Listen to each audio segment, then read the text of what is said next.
जानते हैं पाकिस्तान का ये पत्रकार 25 करोड़ पाकिस्तानियों से दुआ मांगने की अपील क्यों कर रहा है? क्योंकि इसे पता है अगर ये बातचीत फेल हुई तो पाकिस्तान कहीं का नहीं रहेगा।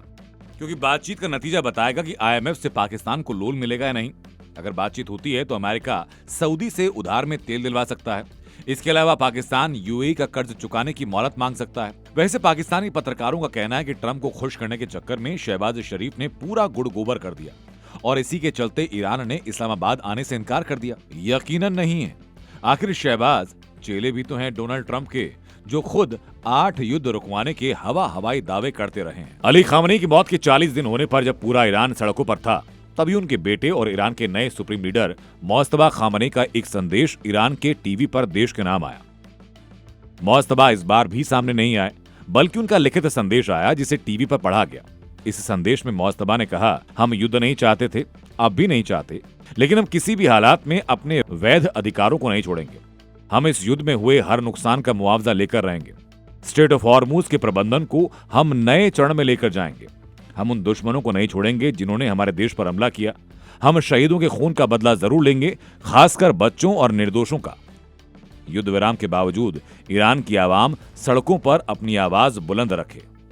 मोज्तबा का ये संदेश सुनने के लिए तेहरान की सड़कों पर लोगों का बड़ा हुजूम था।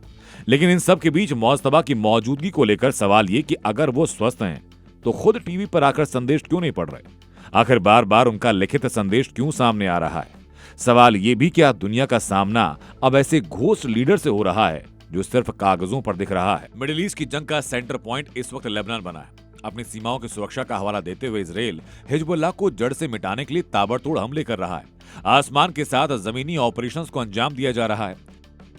लेकिन हिजबुल्लाह भी हार मानने को तैयार नहीं। हिजबुल्लाह ने भी आधी रात के बाद इजराइल पर एक बार फिर 60 से ज्यादा मिसाइलों की बौछार की।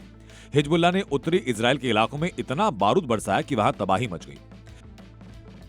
हिजबुल्लाह की तरफ से दावा यह कि 24 घंटे के अंदर इजराइल पर 50 से ज्यादा हमले किए गए, जिसमें सबसे ज्यादा नुकसान तल अवीव, अशदोद और हाइफा शहर में हुआ है। हिजबुल्लाह के ठिकाने पर सीधे तौर पर इजरायली सैन्य फोर्स के ठिकाने और मिसाइल डिफेंस फैसिलिटी रही, जहां मिसाइलें बरसाकर भारी नुकसान पहुंचाया गया। हिजबुल्लाह ने इजरायली सैन्य गाड़ियों पर ड्रोन अटैक किया, जिसका वीडियो फुटेज भी जारी किया गया। हिजबुल्लाह ने नूर एंटी शिप क्रूज मिसाइल के जरिए इजरायली नौसेना के एक जहाज को निशाना बनाया। वीडियो में पहले नूर मिसाइलों को बड़ी दिखाई गई और फिर उन्हें लॉन्च करके जहाज को धमाके के साथ उड़ाते हुए दिखाया गया। ट्रंप की इन्हीं बातों को सुनकर जूनियर खलीफा सदमे में, डरिए कि कहीं हाल ईरान जैसा ना हो जाए।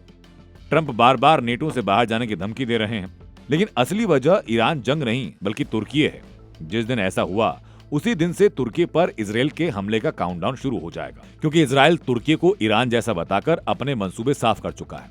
इजराइल भी चाहता है कि अमेरिका नेटो से अलग हो जाए ताकि वो तुर्की को सबक सिखा सके। तुर्की 1952 से नेटो का सदस्य है और नेटो का आर्टिकल 5 कहता है कि अगर किसी नेटो सदस्य देश पर हमला होता है तो दूसरे सदस्य देश मदद करेंगे।